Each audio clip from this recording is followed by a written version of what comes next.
കേരളത്തിൽ വർഗീയതയില്ല വർഗീയതയില്ല എന്ന് പറയുന്ന ഏക പ്രസ്ഥാനം ഇടതുമുന്നണിയാണ്, CPM ആണ്. കേരളത്തിൽ മതനിരപേക്ഷത വേണമെന്ന്, മതനിരപേക്ഷ സമൂഹമാണ് കേരളത്തിലുള്ളത്, മതസൗഹാർദ്ദമാണ് കേരളത്തിലുള്ളതെന്ന് പ്രഖ്യാപിക്കുന്ന പാർട്ടികൾ കമ്മ്യൂണിസ്റ്റ് പാർട്ടികളും ഒപ്പം കോൺഗ്രസുമുണ്ട്.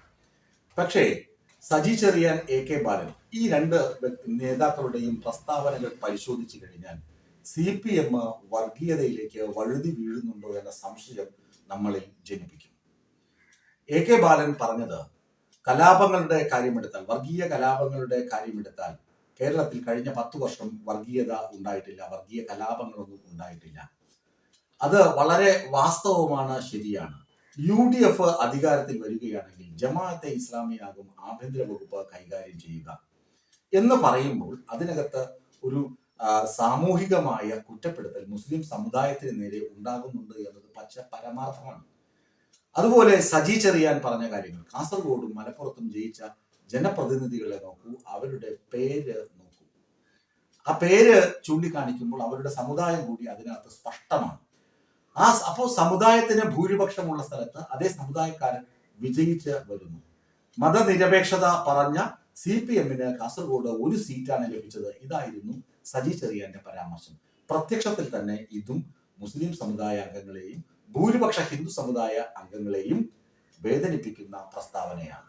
ഇനി ഒരു സ്ഥാനാർത്ഥി ഇലക്ഷന് നിന്നാൽ മുസ്ലിം സമുദായത്തിൽപ്പെട്ട ഒരാളാണ് മത്സരിക്കുന്നതെങ്കിൽ മുസ്ലിം സമുദായത്തിൽപ്പെട്ട ആളുകൾ മാത്രമാണോ അദ്ദേഹത്തിന് വോട്ട് ചെയ്യുക, അല്ലെങ്കിൽ ആ ലേഡിക്ക് വോട്ട് ചെയ്യുക? അല്ല, പല സമുദായത്തിൽപ്പെട്ടവർ രാഷ്ട്രീയം നോക്കി, വ്യക്തിയെ നോക്കി ഒക്കെ വോട്ട് ചെയ്യാറുണ്ട്. ഈ സത്യം മറച്ചു വെച്ചിട്ടാണ് ഇങ്ങനൊരു പ്രസ്താവന സജി ചെറിയാൻ നടത്തിയത്. ഞാൻ ഈ കാര്യം വളച്ചു നീട്ടി പറയുന്നില്ല, പറയാൻ ശ്രമിച്ച കാര്യം ഇത്രയേ ഉള്ളൂ. കേരളം തെരഞ്ഞെടുപ്പ് ചൂടിലേക്ക് അടുക്കുന്നു, തെരഞ്ഞെടുപ്പ് കാലഘട്ടത്തിലാണ് നമ്മളിപ്പോൾ.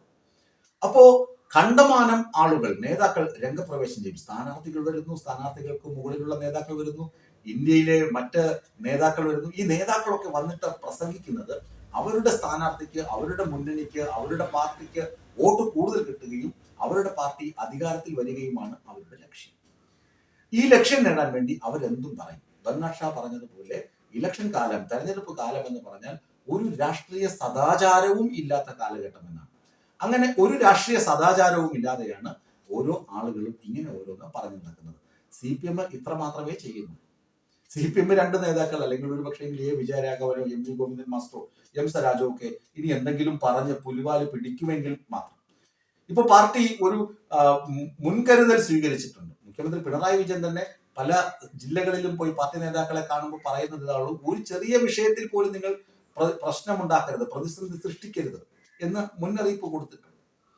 UDF-നെ നോക്കൂ, ഇനി NDA നോക്കൂ, അവർ ശുദ്ധ വർഗീയതയാണ് പറയുന്നത്. മതനിരപേക്ഷത പാർട്ടിയാണ് കോൺഗ്രസ്, മതസൗഹാർദ്ദമാണ് അവരുടെ ലക്ഷ്യം, നാനാത്വത്തിൽ ഏകത്വം എന്ന നെഹ്റുവിയൻ കാഴ്ചപ്പാട് എന്നൊക്കെ പറയുമെങ്കിലും കനഗോലിസം, ഗാന്ധിസത്തിൽ നിന്ന് കനഗോലിസത്തിലേക്ക് കോൺഗ്രസ് ചുവട് മാറ്റിയപ്പോൾ സമൂഹം എങ്ങോട്ടാണോ പോകുന്നത്, അല്ലെങ്കിൽ ആളുകൾ കൂടുതൽ ചിന്തിക്കുന്നത് എന്താണ്, അതിനനുസരിച്ച് ഇവർ അവരുടെ പ്ലേറ്റ് മാറ്റി, അവരുടെ നിലപാടുകൾ മാറ്റി.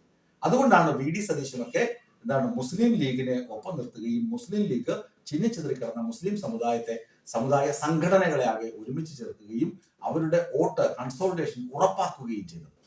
മുസ്ലിം സമുദായം അല്ലെങ്കിൽ ക്രിസ്ത്യൻ സമുദായം എന്ന് പറഞ്ഞാൽ സതീശന് വല്ലാത്ത ഒരു വായ്പാണ്, വല്ലാത്തൊരു ഇഷ്ടമാണ്. അതുകൊണ്ട് സീറോ മലബാർ സഭയുടെ സിനഡ് നടക്കുന്ന സ്ഥലത്തെ വേദിയിലേക്ക് ഓടിക്കയറി ചെല്ലും, മുസ്ലിം ലീഗ് നേതാക്കളെ കാണാൻ പോകും, മുസ്ലിം സമുദായ സംഘടനകളെ കാണാൻ പോകും. അതൊക്കെ സതീശന് ഹരമാണ്. കാരണം ന്യൂനപക്ഷ വോട്ടുകൾ തനിക്ക് ലഭിക്കണം.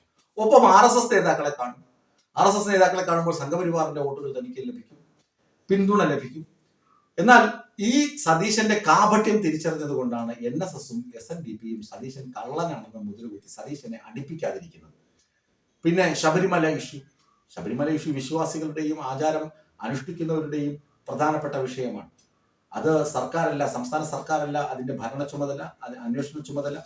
ഹൈക്കോടതി നേരിട്ട് ഇടപെടുന്ന കേസാണ്. ഹൈക്കോടതി നേരിട്ടാണ് ഓരോ കാര്യങ്ങളും നോക്കുന്നത്. പക്ഷെ അതെല്ലാം മറച്ചുവെച്ച് സംസ്ഥാന സർക്കാർ എന്തോ കൊള്ളരുതായ്മ ചെയ്തു എന്ന തരത്തിൽ പ്രചരിപ്പിക്കുക, ശബരിമല ശാസ്താവിനെ പൊതുനിരത്തിലിറക്കി വോട്ടിന് ആയുധമാക്കുക, ഇതൊക്കെ എവിടെ നടക്കും? കോൺഗ്രസ് മുമ്പ് ഇങ്ങനെയൊക്കെ ചെയ്തിട്ടുണ്ടോ എന്ന് ചോദിച്ചാൽ ഇങ്ങനെയൊന്നും ചെയ്തിട്ടില്ല എന്ന് പറയാൻ കഴിയുകയില്ല. ഇവരുടെ ചരിത്രം പരിശോധിച്ചു കഴിഞ്ഞാൽ, ദേശീയ ചരിത്രം, ബാബറി മസ്ജിദ്, അതിനു മുമ്പ് തന്നെയുള്ള ഡൽഹി കലാപം, ഈ കലാപങ്ങളൊക്കെ പരിശോധിച്ചാൽ ഇവര് കോൺഗ്രസ്സുകാർ എപ്പോഴും BJP-യുടെ ഒപ്പോണന്റ് അല്ല, ബി ജെ പിയുടെ ബി ടീമായിട്ട് തന്നെയാണ് പ്രവർത്തിച്ചിട്ടുള്ളത് എന്ന് ഉറപ്പാണ്. ബി ജെ പി പിന്നെ വർഗീയത പറയുന്നതിൽ അതിശയമൊന്നുമില്ല. വർഗീയത തന്നെയാണ് അവരുടെ അജണ്ട. ചുരുക്കത്തിൽ കേരളത്തിലെ 3 മുന്നണികളും വർഗീയ അജണ്ടയുമായാണ് മുന്നോട്ട് പോകുന്നത്. അത് വളരെ ദൂരവ്യാപകമായ പ്രത്യാഘാതങ്ങൾ കേരളീയ സമൂഹത്തിൽ ഉണ്ടാക്കും. ഇത് മാറണമെങ്കിൽ ജനങ്ങൾ മാറി ചിന്തിക്കണം. രാഷ്ട്രീയ പ്രസ്ഥാനങ്ങളും മാറി ചിന്തിക്കേണ്ട സമയം അതിക്രമിച്ചിരിക്കുന്നു എന്ന് പറയാതിരിക്കാൻ നിർവാഹമില്ല.